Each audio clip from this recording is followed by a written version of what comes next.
O'Connell. Cómo ser una máquina. La biología y sus descontentos. Old Steubenville Pike es un estrecho tramo de carretera secundaria que discurre en paralelo a la autopista que conecta el centro de Pittsburgh y el aeropuerto.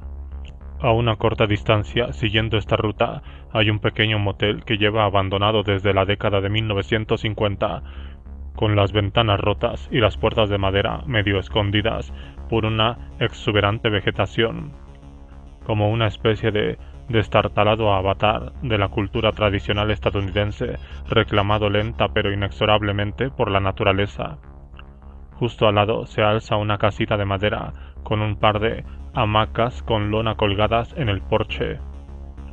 Si uno pasa por allí, tal vez de camino a recoger una caja de cervezas en el autoservicio mayorista de bebidas alcohólicas, que se encuentra justo al final de la carretera, puede que observe la presencia de algunas personas ociosas sentadas en las hamacas y apoyadas contra la puerta mosquitera.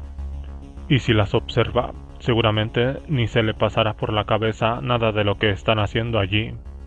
Lo más probable es que suponga que son solo un puñado de jóvenes gandules sentados en un porche, fumando y charlando ociosos mientras disfrutan la brisa del oeste de Pensilvania. Desde luego, uno no tendría razón alguna para pensar que eran cyborgs, o que al menos se consideraban a sí mismos como tales. No tendría razón alguna para creer que simplemente habían salido a tomar un poco al aire después de haber estado encerrados en el sótano de la casa donde habían estado jugueteando con tecnologías caseras para trascender las limitaciones del animal humano. Permítame informarle brevemente acerca de ese sótano, donde tuve ocasión de pasar algunas tardes y noches desconcertantes con aquellas personas, aquellos cyborgs, en los últimos días del verano del 2015. Aquel no parecía precisamente el tipo de lugar donde se gestaba el futuro, o siquiera un futuro. Para empezar, necesitaba definitivamente una buena limpieza. Había cosas por todas partes, en un mugriento batiburrillo de desechos. Discos duros destripados, monitores inutilizados, botellas de cerveza vacías, cajas de cartón, aparatos de gimnasia abandonados cubiertos con una aterciopelada capa de polvo. Cuando llegué allí, en mi primera tarde, los ocupantes del sótano estaban desplegando un nuevo rótulo de plástico que acababan de recibir, con un marcado espíritu de orgullo corporativo. Lo colgaron en una de las paredes sobre un largo escritorio lleno de una gran variedad de artilugios, ordenadores portátiles, semiconductores, baterías, cables, osciloscopios. El rotulador exhibía las palabras Greenhouse Bitware con un robusto tipo de letra futurista, junto con un logotipo estilizado de color rojo y blanco que representaba un conjunto de circuitos característicos de un chip de silicio con la forma de un cerebro humano. Greenhouse Bitware es, como explica el propio sitio web de la empresa, un equipo de personas que trabajan con el objetivo de aumentar la humanidad utilizando una tecnología de código abierto segura y asequible. Sus dispositivos, diseñados para la implantación subdérmica, tienen como fin mejorar las capacidades sensoriales e informativas del cuerpo humano. Greenhouse es el grupo más prominente dentro del mundillo que en inglés se conoce como Grindr, una comunidad de biohackers o transhumanistas prácticos que en su mayoría se comunican a través de Internet. Se trata de personas que no están dispuestas a esperar a que se produzca la singularidad o a que la superinteligencia artificial finalmente se materialice y asuma el contenido informativo de su mente humana, esto es, de su bitware. Con los medios actualmente disponibles, hacen lo que pueden para fusionarse con la tecnología aquí y ahora. Resultaba que la empresa acababa de recibir una inyección de capital nada desdeñable, y se percibía en el aire una palpable sensación de alivio de haber cumplido un objetivo. Aquella tarde, 10 de los grandes habían acercado un poco más el futuro de los cyborgs. Acababa de ingresarse un cheque en la cuenta bancaria de la empresa, un pago adelantado por el compromiso recientemente aceptado de dar una conferencia en Berlín por parte de Tim Cannon, director de sistemas de información de Greenhouse y líder de facto del grupo, cuyo sótano constituía la base de operaciones de la empresa. Previamente, aquella misma tarde, yo me había reunido con Tim y un par de colegas suyos de Greenhouse en un lugar llamado Tech Shop, un laboratorio hacker situado en el barrio de Oakland, en Pittsburgh, donde participaba en una mesa redonda que se estaba grabando para un programa de la cadena estadounidense NPR. Fue nuestro primer encuentro en persona después de casi un año de intercambio de correos electrónicos y charlas por Skype, la mayoría de ellos por mediación del director de publicidad de Greenhouse, Ryan Shane. Este último también había asistido a la mesa redonda, al igual que su joven colega Marlon Weber, un ingeniero electrónico autodidacta de gran talento que se había mudado recientemente del nordeste de Australia para trabajar con él. Había estado durmiendo en casa de Tim desde su llegada a Pittsburgh. El plan era que a la larga la empresa se hallara en situación de poder pagarle un sueldo suficiente como para permitirle solicitar un visado de trabajo. Todos aquellos caballeros no parecían cyborgs, aunque supongo que eso plantea la cuestión de qué aspecto esperas que tenga un cyborg. Supongo que a lo que me refiero, sobre todo, es que a que no tenían especialmente pinta de frikis. Ryan tenía más o menos el aspecto que esperarías que tuviera un tío que trabaja cada día en una productora de cine independiente y que antes hubiera trabajado como ayudante de un congresista en el Capitolio. Cabello rubio claro, gafas graduadas Ray-Ban de montura negra, pantalones holgados de color beige, camisas de cuadros. Podría decirse que su estilo se situaba en algún punto en la disputada zona intermedia entre el hipster y el pijo. Por su parte, Marlowe era menudo y delgado, llevaba vaqueros y una camisa negra también de tela vaquera. Tenía la expresión de un adolescente rebelde y exhibía una permanente media sonrisa, como si estuviera saboreando alguna ocurrencia privada, sopesando si debía o no soltar el comentario listillo que acababa de ocurrírsele. Y por último, Tim, dado que estaba consagrado por completo a una autotransformación radical, Tim daba la fuerte impresión de ser un tipo que a los 16 años había desarrollado su propia estética y básicamente llevaba aferrado a ella desde finales de la década de 1990. Llevaba una gorra de color negro, una camiseta con el logo de Greenhouse, unas aparatosas zapatillas deportivas y unos pantalones cortos verdes tipo cargo que dejaban al descubierto en la pantorrilla derecha un tatuaje que representaba una caricatura punk, peinado estilo moicano, camiseta del grupo Dead Kennedys, apuntándose con una pistola en la cabeza. Otro gran tatuaje, en la pálida parte inferior del brazo izquierdo, mostraba la doble hélice del ADN rodeada de un engranaje circular. Esta representación pictórica de la visión mecanicista que tenía Tim del Homo sapiens, una especie de molturación del código humano, se veía literalmente subrayada por una impresionante y llamativa cicatriz, nudosa y de textura rugosa como la corteza de un árbol. Era el resultado de un dispositivo llamado Circadia, que había llevado implantado durante 3 meses el año anterior. Este había estado midiendo varios parámetros biométricos de su cuerpo que luego transmitía por Bluetooth a su teléfono móvil y por lo tanto a Internet, a intervalos de 5 segundos y que, entre otras cosas, servían para ajustar el termostato de la calefacción central de su casa en función de su temperatura corporal. A cualquiera que hubiera conocido a Tim por entonces seguramente le habría resultado difícil ignorar la protuberancia que asomaba bajo la superficie ventral de su antebrazo, del tamaño aproximado de una baraja de cartas. Puede que se hubiera mareado o hubiera sentido náuseas con solo presenciar aquel espectáculo de tecnopenetración, aquella violenta mecanización de la carne. La inserción del dispositivo requirió una larga incisión, tras la cual hubo que separar la capa más externa de la piel del tejido adiposo de debajo a fin de crear un orificio de considerable tamaño, para después introducir el dispositivo en el cuerpo y a continuación suturar finalmente la herida, estirar y coser la carne por encima de la máquina.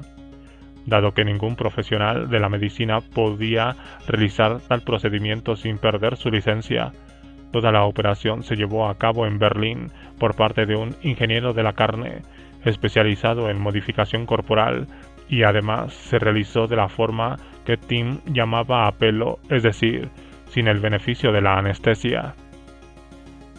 Fueron unos 90 días muy duros, me dijo, se lo aseguro. En aquel momento estábamos descansando en sendos sillones fuera de la sala donde la gente de la NPR preparaba el escenario de la mesa redonda, poniendo palomitas de maíz, agua mineral y cerveza artesanal. En las 2 primeras semanas se produjo una gran cantidad de acumulación de líquido que se tenía que drenar con regularidad. También tuve que tomar medicamentos para evitar que mi cuerpo rechazara el implante. Me encontraba en un estado de paranoia constante.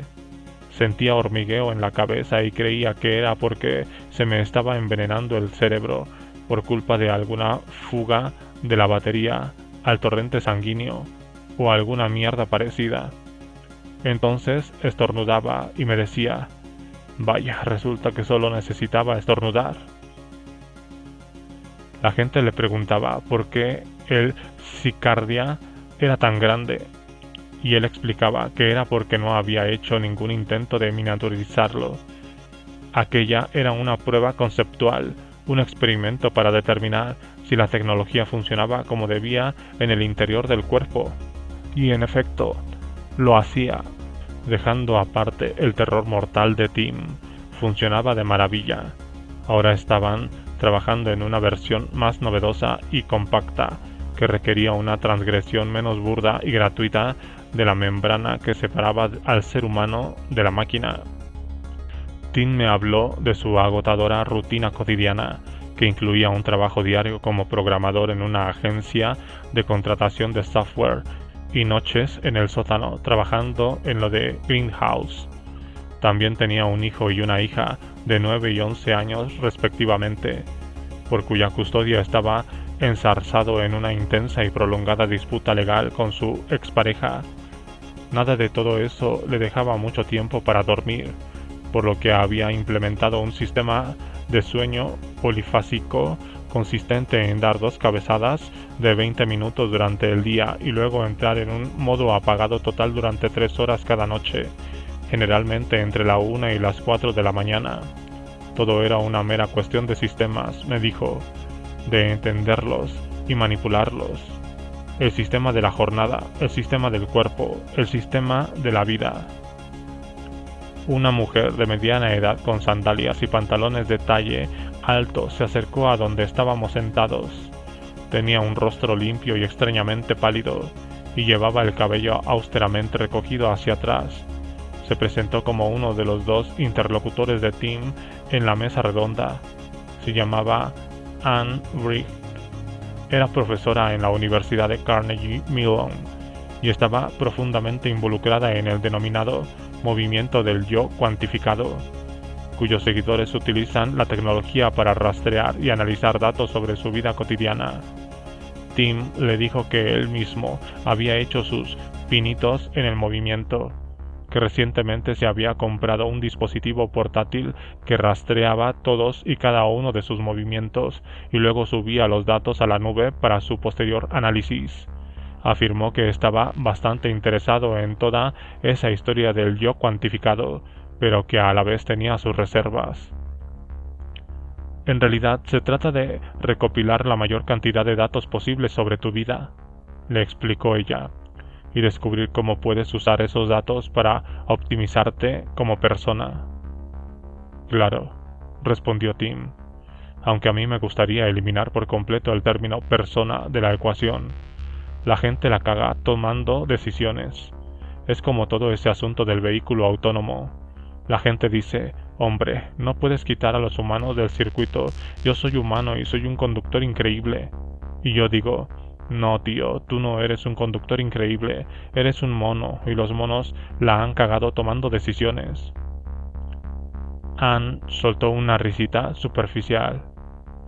Parecía incómoda, y yo me pregunté si aquella incomodidad era una reacción a la forma en la que el lenguaje de Tim parecía desvelar los principios mecanicistas del movimiento del yo cuantificado, su visión del yo como algo reducible a un conjunto de datos y estadísticas que podían interpretarse, y cuya interpretación informaba a su vez la actividad del yo, y en consecuencia la generación de ulteriores datos. El ser humano como un circuito de realimentación de entradas y salidas. En lo que a mí respecta, prosiguió Tim, no existe ningún grado de optimización de este chimpancé apenas evolucionado que merezca la pena. Simplemente no disponemos del hardware necesario para ser éticos, para ser lo que decimos que queremos ser. El hardware que tenemos es meramente bueno para, por ejemplo, abrir cráneos en la sabana africana, pero no resulta demasiado útil para el mundo en el que hoy vivimos. Necesitamos cambiar el hardware. Tim, como muchos otros transhumanistas, tenía la costumbre de echar mano del recurso retórico de aludir con frecuencia a la sabana africana. La visión general era que estábamos muy lejos del mundo para el que habíamos evolucionado. Este tío es como una máquina generadora de citas textuales, le dijo a Marlon mientras aguardábamos a que empezara la mesa redonda. Al hacerlo me acaricié la muñeca, masajeando su cruda tecnología de ligamentos y cartílagos, la maquinaria carpiana, encerrada bajo su cubierta de piel. Tengo jodida la mano con la que escribo, añadí. A lo mejor vosotros podríais arreglarme con una especie de actualización de transcripción. Marlo rió entre dientes y me enseñó un chip de identificación por radiofrecuencia, o RFID, por sus siglas en inglés, que se había implantado en el dorso de su propia mano, recorriéndolo de un extremo a otro a través de la delgada capa de piel con el dedo índice. Tenía aproximadamente el tamaño y la forma de una cápsula de paracetamol. En teoría, con solo mover la mano había de franquearle la puerta principal de Hack Pittsburgh, un laboratorio situado en el centro urbano donde a veces trabajaba el grupo cuando necesitaba equipamiento más avanzado. Pero el caso es que, como nuevo empleado, todavía no tenía libre acceso, de modo que el artilugio simplemente permanecía allí inactivo, como una célula durmiente tecnológica esperando órdenes. La mesa redonda llevaba por título Borg en Estados Unidos, Cyborgs y políticas públicas en la era digital. El otro participante, junto con Anne Richt, era un hombre elegantemente vestido llamado Vitolk Big Balzac, director jurídico de la delegación de la Unión Estadounidense por las Libertades Civiles, ACLU, en Pensilvania. El moderador, un presentador de la NPR llamado Josh Rawlerson, anunció a Tim informando a los asistentes. Podemos afirmar sin temor a equivocarnos que literalmente cyborgs entre nosotros. Y luego se volvió hacia él y le preguntó si realmente se podía afirmar tal cosa o quizá había empleado un término inapropiado. Es una etiqueta tan buena como cualquier otra, le respondió Tim, encogiéndose de hombros. Hubo algunos intercambios de opiniones en torno al tema del Big Data y sobre la concepción de la humanidad contemporánea como una colección de nodos a través de los cuales se canaliza información. Anne habló largo y tendido sobre su incomodidad ante el hecho de que las empresas utilicen esa información recopilada sobre ella para predecir qué podría querer comprar o a dónde podría querer ir de viaje. Tim, por su parte, declaró que había una diferencia entre usar a la gente y utilizarla. Él no entendía por qué a todo el mundo le afectaba tanto que le predijeran. Creo que ofende la creencia de la gente de que es como una especie de florecilla única, pero somos animales y los animales tienen pautas de comportamiento. Nos ofende cualquier sugerencia de que seamos predecibles. Yo no soy predecible, replicó Anne, que predeciblemente se había sentido ofendida. Todo el mundo es predecible, repuso a su vez Tim, dado un grado lo suficientemente alto de información y un procesamiento de esta lo bastante potente. Aquí Anne invocó el concepto de entramado, en el sentido académico procedente de la historiografía, que alude al ensamblaje de una serie de acontecimientos históricos en una trama narrativa, señalando que una persona puede verse entramada en un diseño externo utilizado en una narración diferente de la suya. Esa definición de la persona como un ensamblaje de pautas es errónea, declaró. Nos convierte en personajes a la trama de algún otro. Aquí observé que Marlowe, que hasta el momento se había limitado a echar mano despiadadamente a las cervezas de cortesía, meneaba la cabeza en un cansado gesto de réplica. Si un ordenador es capaz de predecir con un 99,99% de precisión a partir de sus compras o de la actividad de su motor de búsqueda que está embarazada, dijo, ahí no hay ningún entramado, es solo un hecho.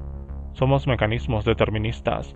El problema es que la mayoría de la gente comete el error de antropomorfizarse a sí misma.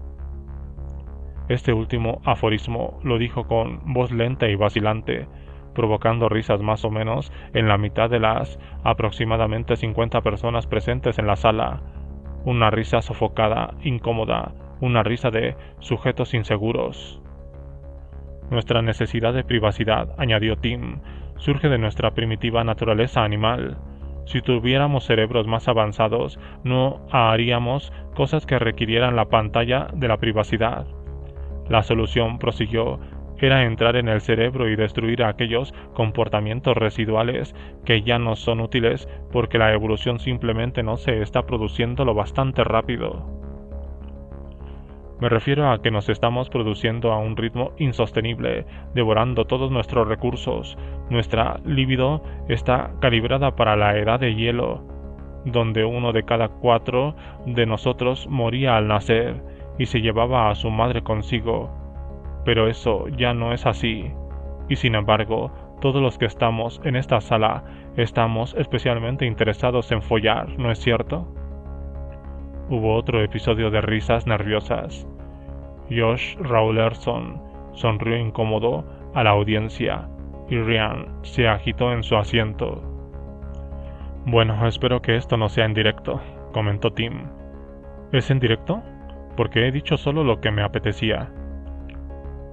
Lo curioso de escuchar a Tim y sus compañeros, la actividad que me mantuvo más ocupado durante mi estancia en Pittsburgh, es que su retórica resulta tan contundente que te fuerza a adoptar posiciones defensivas que en realidad no estás seguro de sustentar.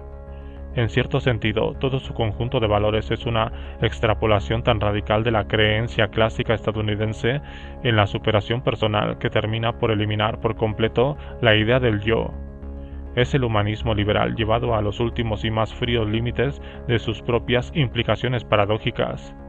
Si de verdad queremos ser mejores de lo que somos, más morales, con un mayor control de nosotros mismos y de nuestro destino, tenemos que renunciar a la pretensión de que somos algo más que máquinas biológicas, impulsadas por imperativos evolutivos que no tienen cabida en la imagen global del tipo de mundo que decimos que deseamos crear. Si queremos ser algo más que simples animales, debemos aprovechar el potencial de la tecnología para convertirnos en máquinas. El concepto de cyborg se asocia principalmente a la ciencia ficción, a Philip K. Dick, a William Gibbons, a Robocop y el hombre de los 6 millones de dólares, pero sus orígenes se remontan al ámbito de la cibernética de la posguerra, que su fundador, Robert Wiener, definió como la disciplina del control y la teoría de la comunicación, ya sea en la máquina o en el animal. En la visión posthumanista de la cibernética, los seres humanos no eran individuos que actuaban de manera autónoma para lograr sus propios fines, seres libres en busca de su destino, sino máquinas que actuaban dentro de la lógica determinista de otras máquinas más grandes, meros componentes biológicos de sistemas más vastos y complejos. Y lo que vinculaba a los diferentes elementos en esos sistemas era la información. La idea clave de la cibernética era el concepto de bucle de realimentación, por el que un componente de un sistema, por ejemplo, un ser humano, recibe información sobre su entorno y reacciona a esa información, cambiando así el entorno y, por ende, la ulterior información que recibe. En este sentido, el movimiento del yo cuantificado está profundamente arraigado en la cosmovisión cibernética. Mientras que anteriormente la energía, con sus transformaciones y transferencias, se consideraban el componente fundamental del universo, ahora la información era la unidad de intercambio universal. En la cibernética todo era tecnología. Los animales, las plantas y los ordenadores constituían todos ellos esencialmente el mismo tipo de cosas, que realizaban el mismo tipo de procesos.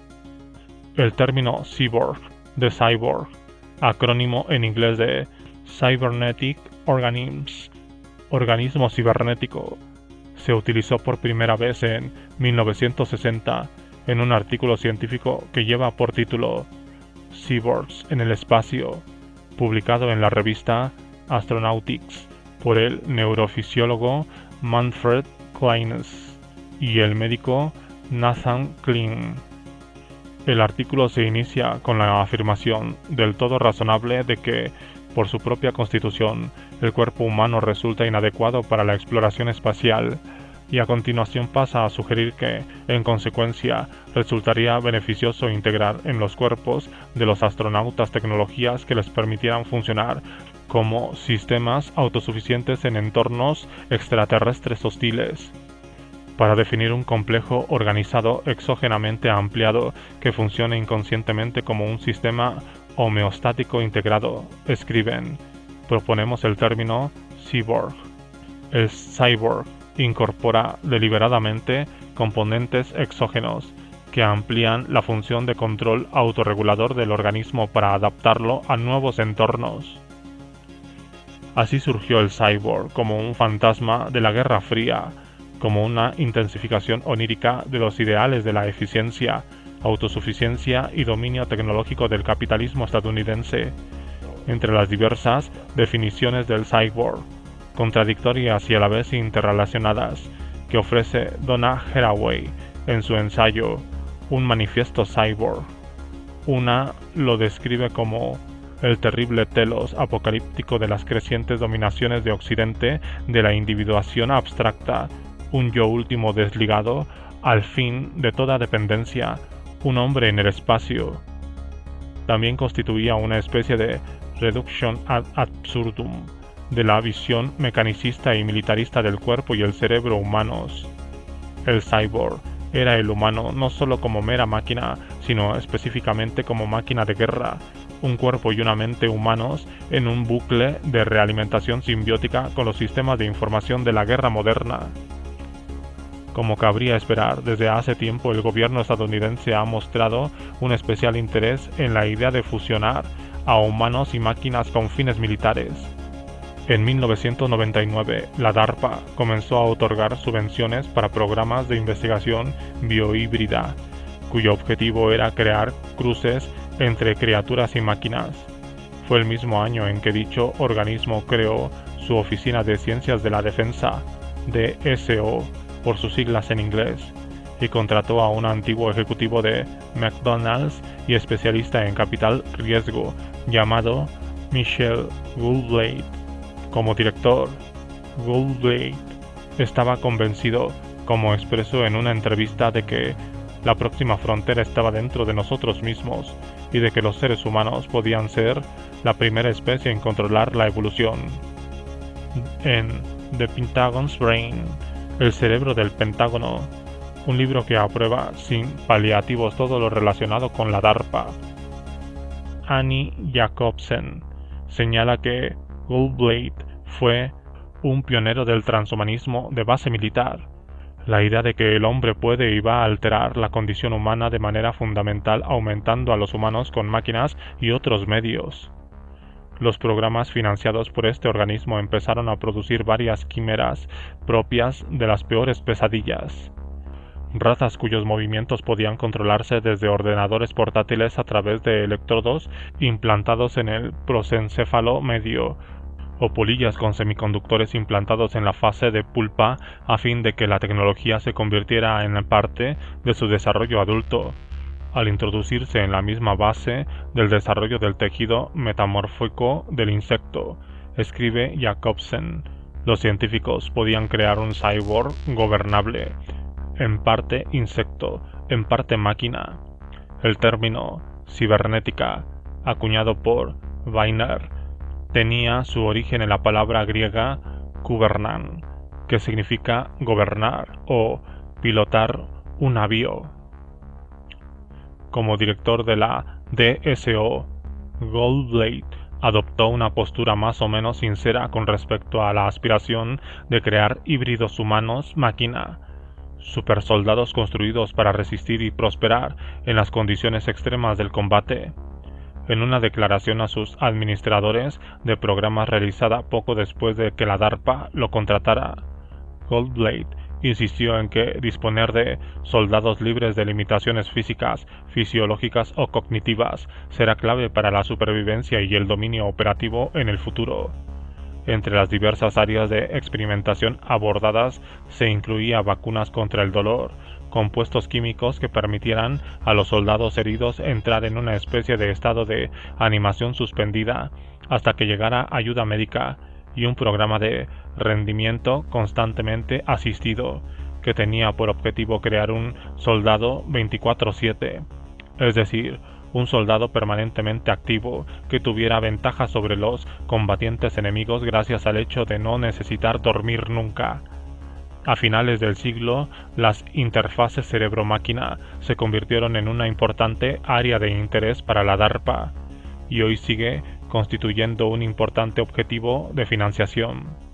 La idea es posibilitar que los soldados se comuniquen y controlen empleando solo el pensamiento. Imagine un tiempo, señala Eric Eisenstadt de la DSO, en que el cerebro humano tiene su propio módem inalámbrico, de manera que, en lugar de actuar en función de pensamientos, los combatientes tienen pensamientos que actúan. Todo esto parecía cargarse aún más el barniz de alegre humanitarismo que había rodeado el reto de robótica de Pomona. Parecía evidente que el interés de la DARPA en la tecnología era en todo momento un interés específico en la metodología de una violencia eficiente. El movimiento Grinder se caracteriza tanto por la internalización como por la subversión de este ideal cibernético. Sus integrantes quieren lo mismo que la DARPA, pero por razones individualistas. Su objetivo, en ese sentido, es una especie de complejo militar industrial personalizado.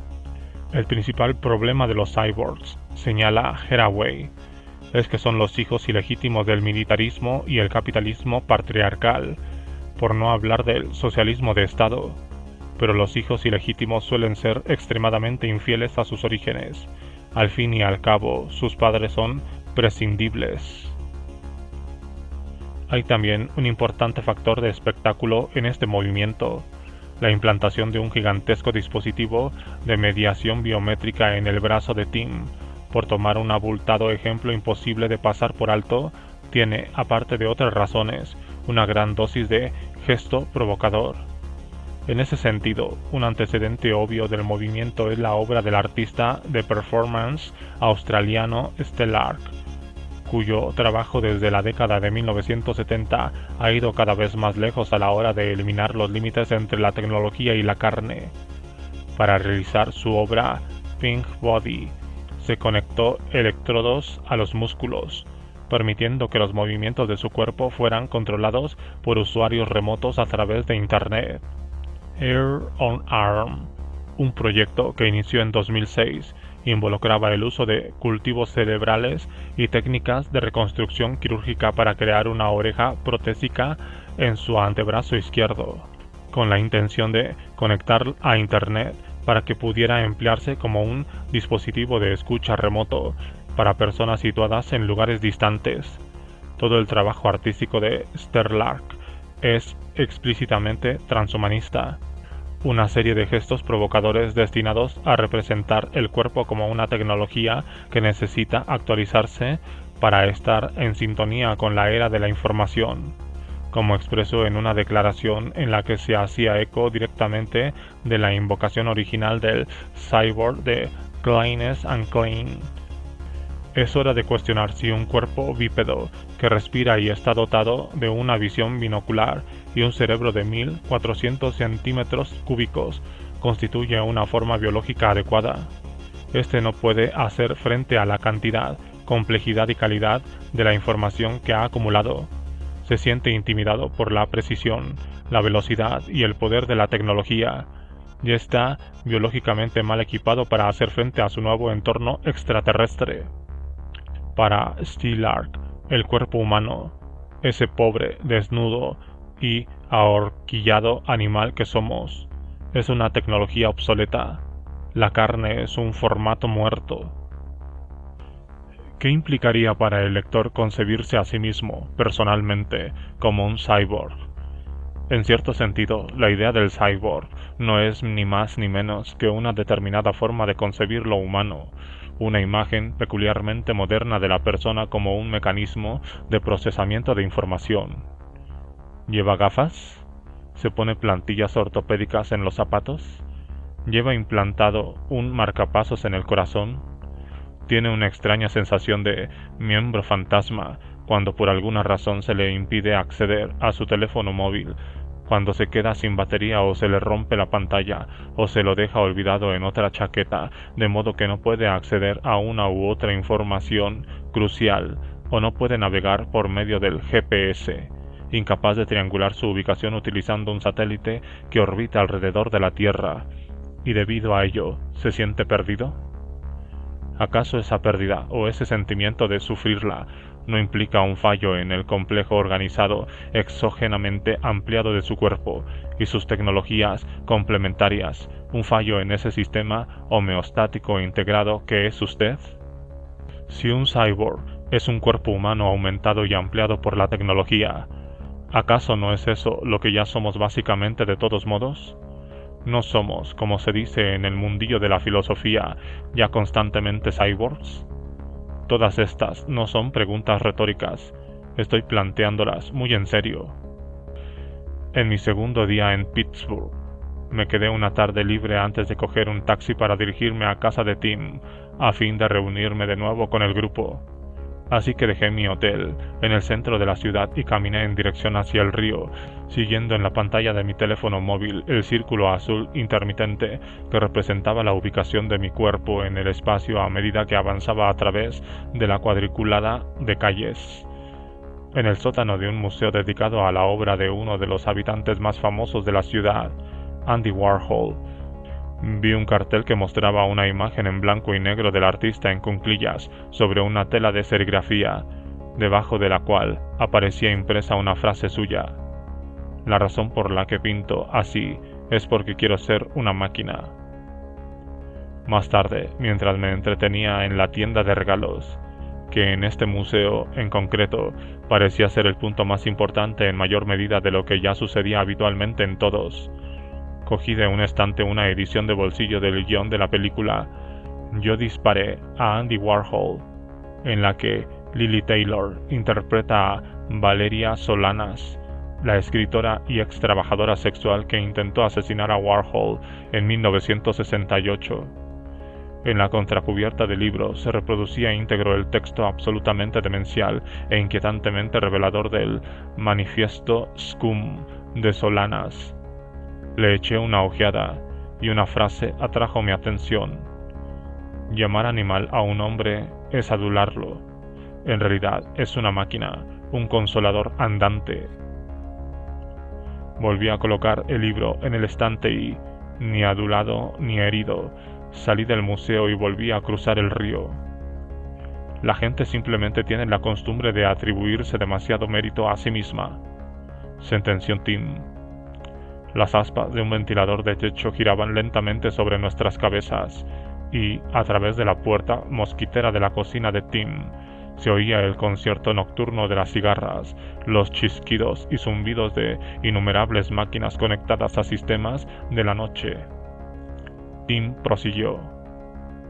Si observan la evolución del cerebro, los centros lógicos, estos se desarrollarán al mismo tiempo que se expandirán los centros creativos, y eso crea la ilusión realmente potente de que no eres solo un saco de productos químicos que reacciona a alguna mierda, que es lo que en realidad somos.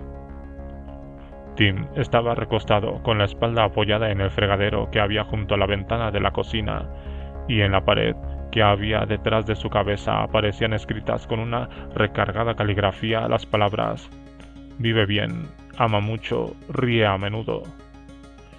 Ese sentimiento no encajaba demasiado bien con su entorno, ni con el que en aquel momento era el tema de discusión entre los sacos de productos químicos presentes en la cocina.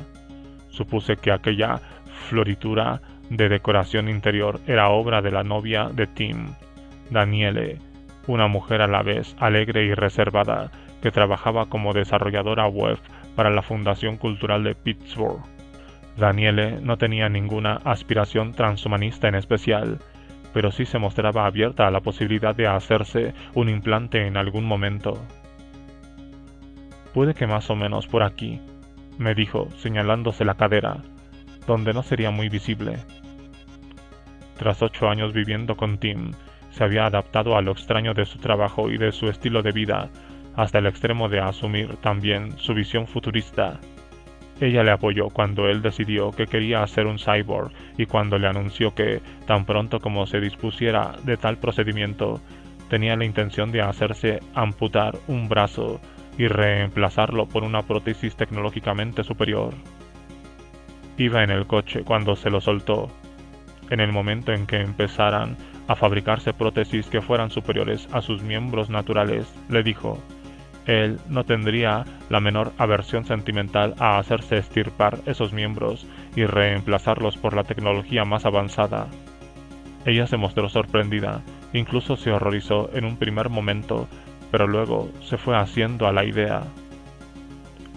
Si le hace feliz a él, también a mí, me dijo, sea lo que sea. La gente tiene la mentalidad de concebir la carne como algo mágico, apostilló Tim. Tiene la idea de que, por el mero hecho de que algo sea natural a nuestro cuerpo, por ello mismo ya es más real, más auténtico. Esa actitud de la que Daniele se había ido curando con el tiempo era, insistía Tim, irracional y sentimentaloide. Luego me explicó que, de hecho, cada 7 años nuestro cuerpo era reemplazado por completo. De modo que a nivel celular él ya no era la persona que había conocido a Daniele 8 años antes, y dentro de otros 8 volvería a ser una persona completamente distinta, un cuerpo diferente, una cosa diferente. Tanto si se veían reemplazados por medios naturales, por la muerte y regeneración de las células, o por prótesis biónicas, el caso era que dentro de 8 años los brazos con los que Tim abrazaba a Daniele ya no existirían. Pensé en Randall Cohen y en la idea de que las formas físicas que habitábamos, los sustratos de nuestra existencia, eran puramente contingentes. Recordé a Nate Suárez diciendo que el carbono no tenía nada de especial. Yo ignoraba si era verdad o no eso de que todas las células de nuestro cuerpo se reemplazaban en ciclos de 7 años, pero de ser así, parecía una potencial victoria propagandística para el transhumanismo, para la teoría de la independencia del sustrato, para la visión de la emulación cerebral completa como un paradoja de Teseo. Era una idea que daba vértigo, que la persona que había leído por primera vez sobre el transhumanismo en Dublín hacía 10 años ya no tenía ninguna conexión material con la persona que ahora estaba sentada en una sala de estar en Pittsburgh, hablando con un transhumanista acerca de cómo cada 7 años se reemplazan todas las células del cuerpo. Porque, de no existir tal conexión material, ¿cómo podía alguna de esas personas ser yo, mi yo? ¿Y qué era un yo, en cualquier caso? ¿Qué era una persona? ¿Acaso una persona no era tan solo un grupo de átomos, y un átomo no era en su mayor parte vacío, tan solo una cáscara que contenía un solo núcleo flotando en medio de la nada? ¿Acaso entonces una persona no venía a ser más o menos pura vacuidad? Había empezado a preguntarme si incluso podía llegar a tener sentido afirmar que yo existía cuando uno de los perros de Tim entró por el porche trasero y pasó a interesarse de manera descarada y casi agresiva en mi entrepierna. Me lo tomé como una señal de que, en efecto, yo existía, o al menos como una señal de que debía pasar algún otro tema. Yo deseaba ver algunos implantes, de modo que Tim y Marlo me llevaron al sótano para enseñarme en qué estaban trabajando. El principal proyecto en aquel momento era una tecnología bautizada como North Star, estrella polar, que Marlon describió como su bebé. La versión actual era capaz de detectar el norte magnético y cuando lo hacía, encendía una serie de luces LED de color rojo bajo la piel. Una versión posterior que estaba construyendo Marlo incorporaría el reconocimiento gestual, de modo que el cliente implantado podría, pongamos por caso, abrir la puerta de su coche con un movimiento circular de la palma de la mano o arrancar el motor haciendo la señal de la cruz en el aire. Ni Tim ni Marlon se mostraron en desacuerdo con mi impresión de que, por muy impresionantes que pudieran resultar este tipo de cosas, no podía decirse que constituyeran exactamente una intervención revolucionaria con la condición humana. La idea de poder abrir la puerta de un automóvil con un gesto no era en sí misma mucho más que un simple gesto, valga la redundancia, una mera alusión que señalaba el camino hacia una transformación mayor y más profunda. Y por otra parte, si acaso, resultaba aún más incómodo que limitarse a usar las llaves del coche, dado que esto último no implicaba tener que someterse a una operación quirúrgica no homologada médicamente. Pero ellos insistían en que eso era solo el principio. Casi no había límite a lo que podrían lograrse si se afrontaba la humanidad como un problema de ingeniería, y la dificultad fundamental era la biología. La naturaleza del problema era la propia naturaleza en sí. Ya no deberíamos seguirle el juego a la biología, me dijo Tim. Simplemente no es el juego adecuado para nosotros como especie, requiere demasiada crueldad gratuita.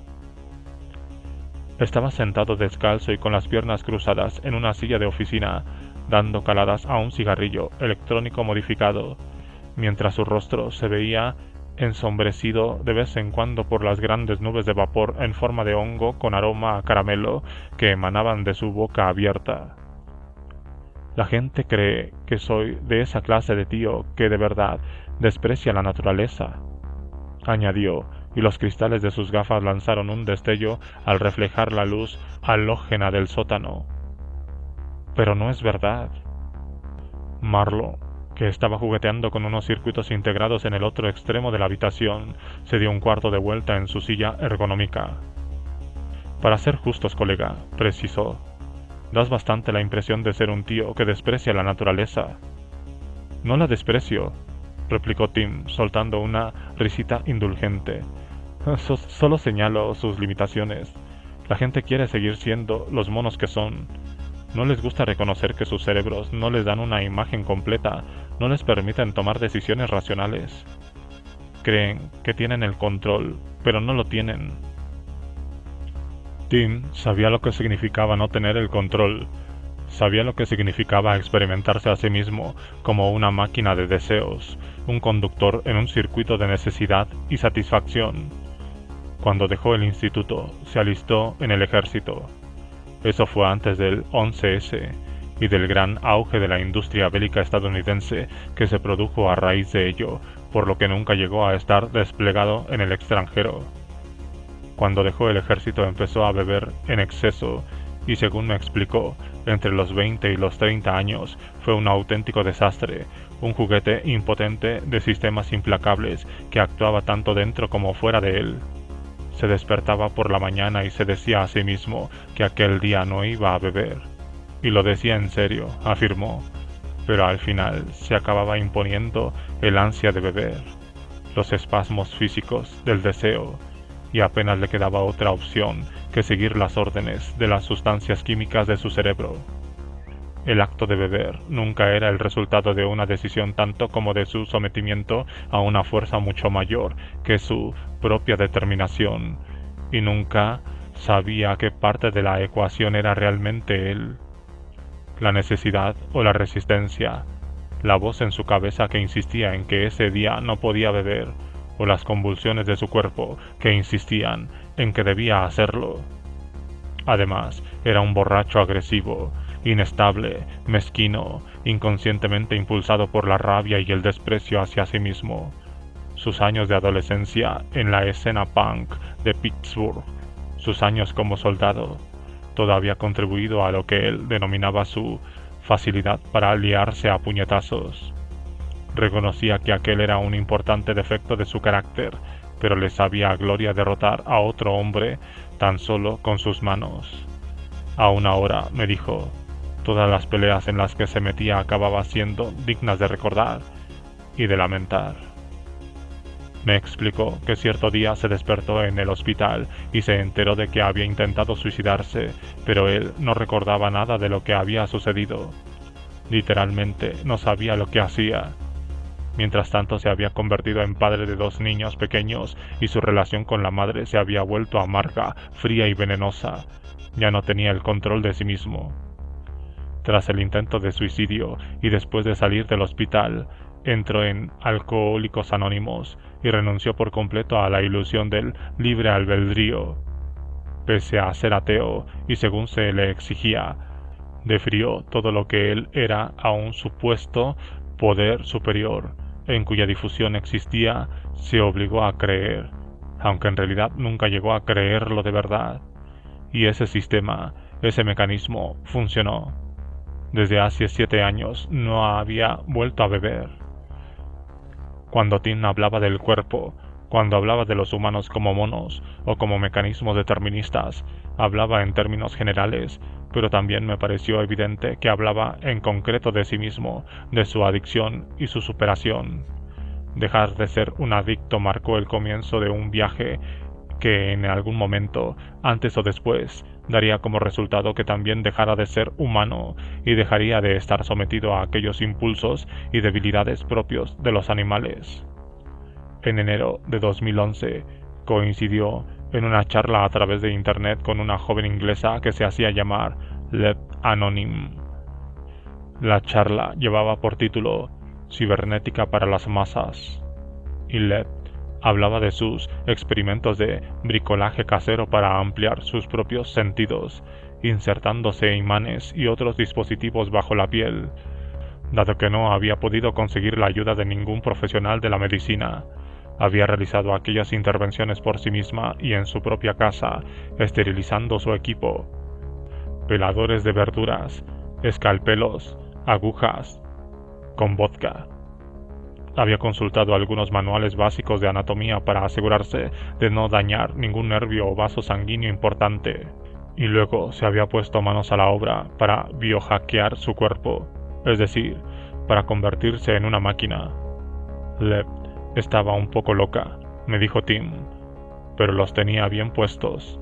Yo la admiraba de verdad. Era una auténtica hacker, intervino Marlo. Hasta la puta médula, apostilló Tim. Así que cuando vi toda esa historia fue como decir, hostias tío, la revolución ha empezado sin mí. En un foro en línea llamado biohacker.me, Tim conoció a un ingeniero que vivía en Pittsburgh llamado Shaw Shaver, y juntos decidieron empezar a diseñar y construir sus propias tecnologías cyborg. Shaw también había sido militar, se había alistado en la Fuerza Aérea después del 11S y entre 2003 y 2005 había realizado 3 periodos de servicio en Irak, especializándose como técnico en aviónica, en la recuperación de materiales de aviones derribados. Si veías a Shaun, no lo catalogabas necesariamente como un antiguo militar.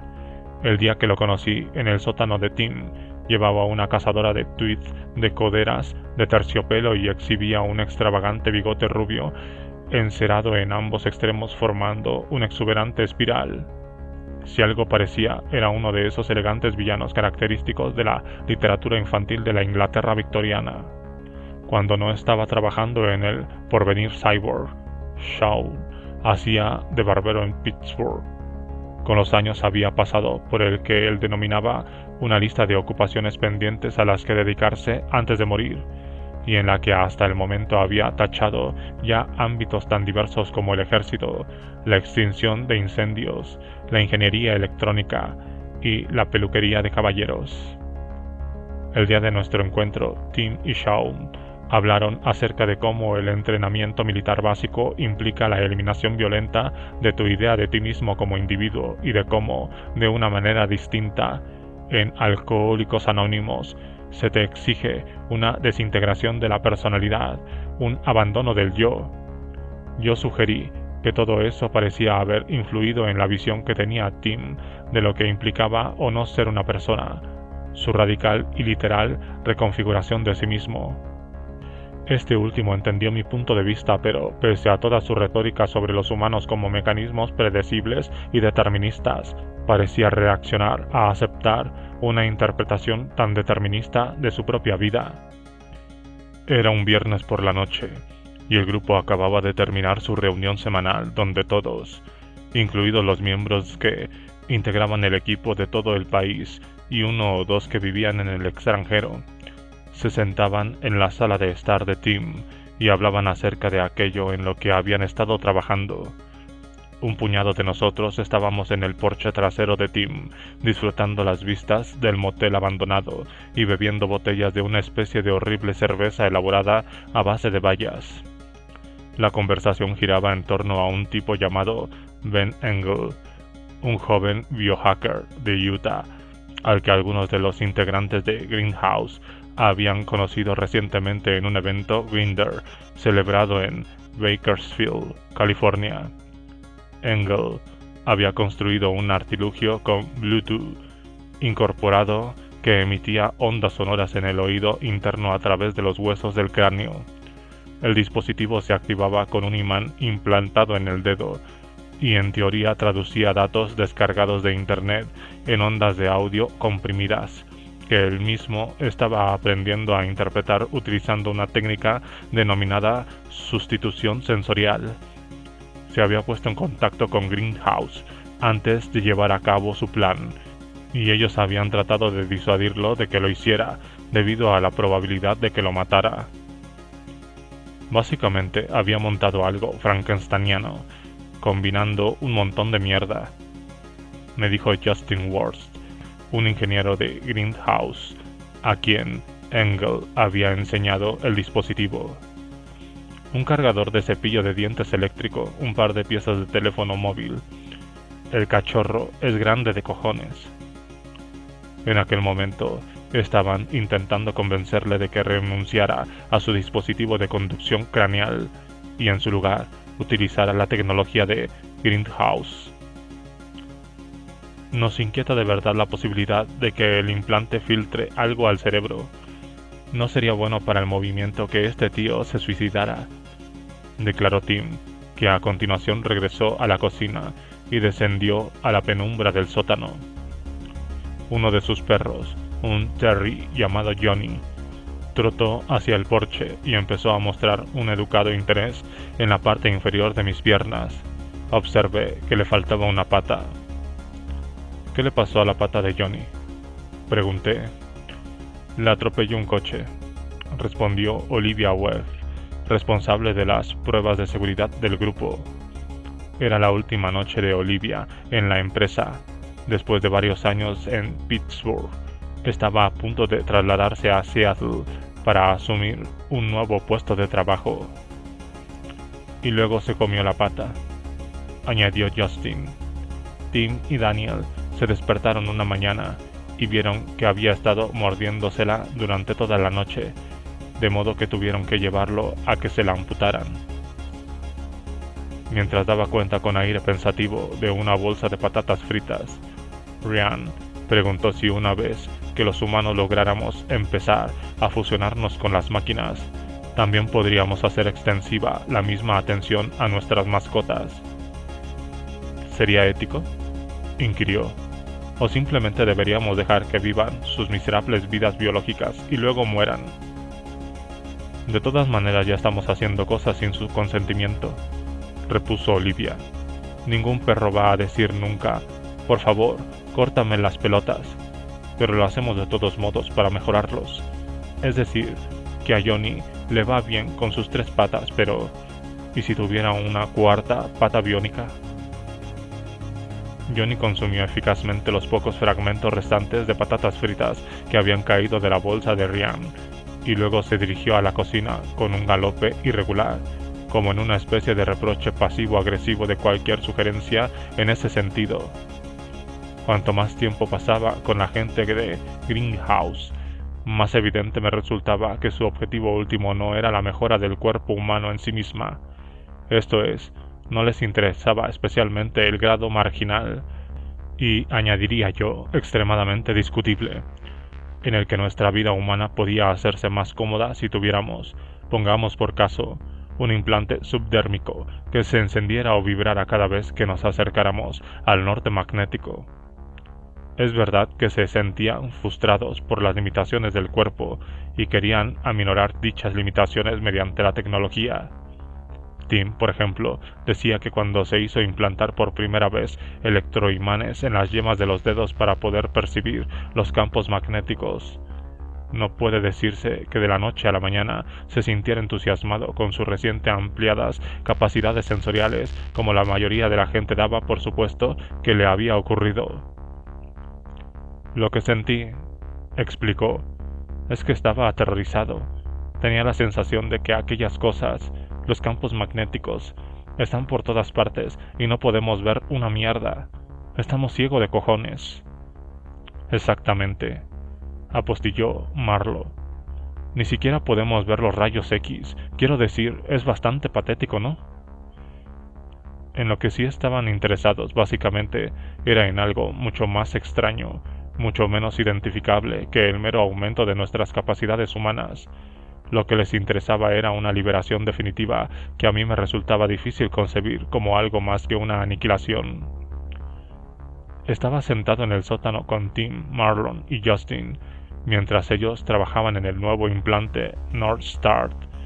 El tema Project Yanek de Wu-Tang brotaba con un ruido metálico de un par de altavoces de escritorio, y Tim movía la cabeza energéticamente al ritmo de la música mientras introducía código en un ordenador portátil.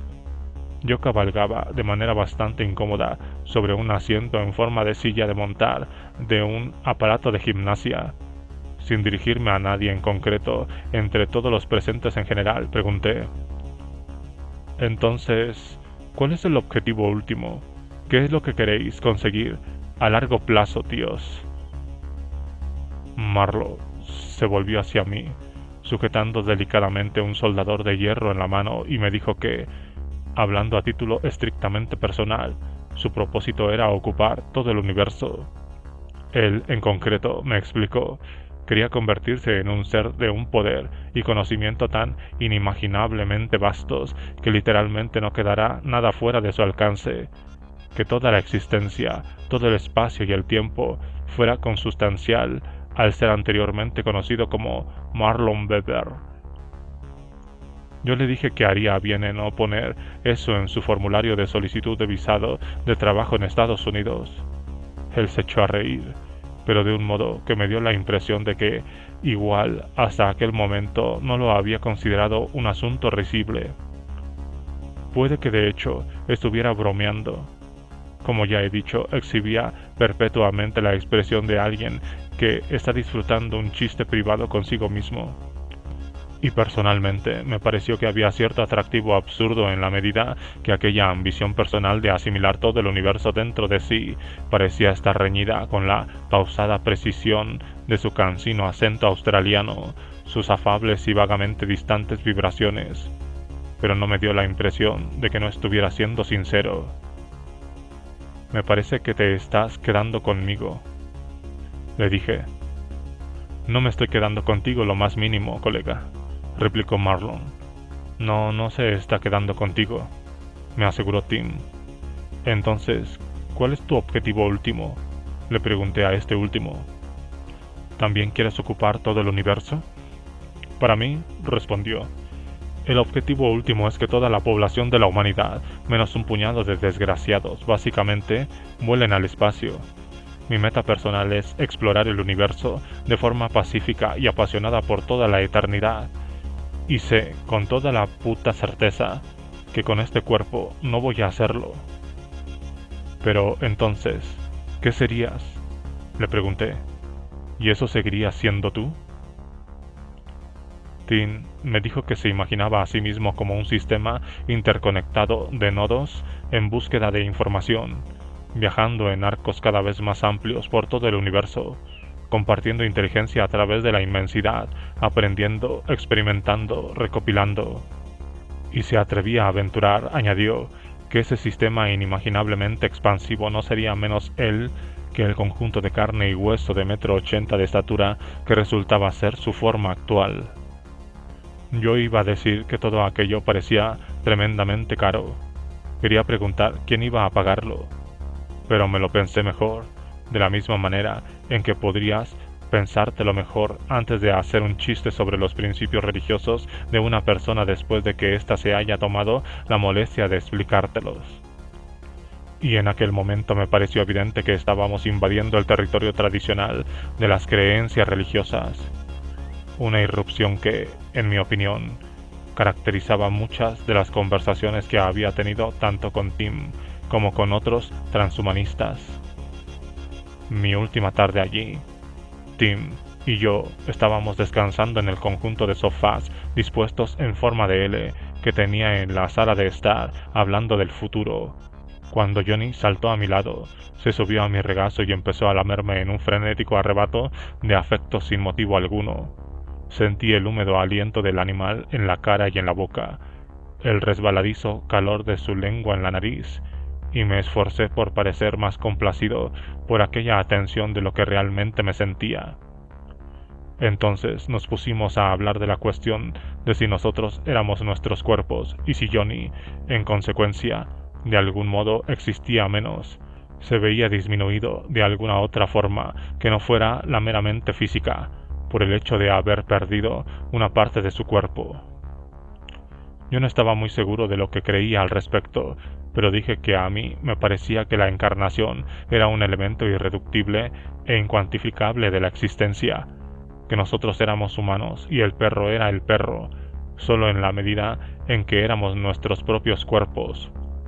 Hablé de mi hijo y de cómo mi amor por él era en gran parte e incluso de manera esencial una experiencia corporal, un fenómeno mamífero. Cuando lo cogí en brazos, expliqué, sentía su pequeñez, su compacidad, los finos huesos de sus pequeños hombros, y experimentaba la suavidad y delicadeza de su cuello como una sensación física, una tierna henchidura, una aceleración de la maquinaria del corazón. A menudo me maravillaba ver el poco espacio que ocupaba en el mundo, como su pecho no era más ancho que la palma de mi mano. El hecho de que él era un objeto pequeño, una estructura de huesos frágiles y carne blanda y una vida cálida e incognoscible.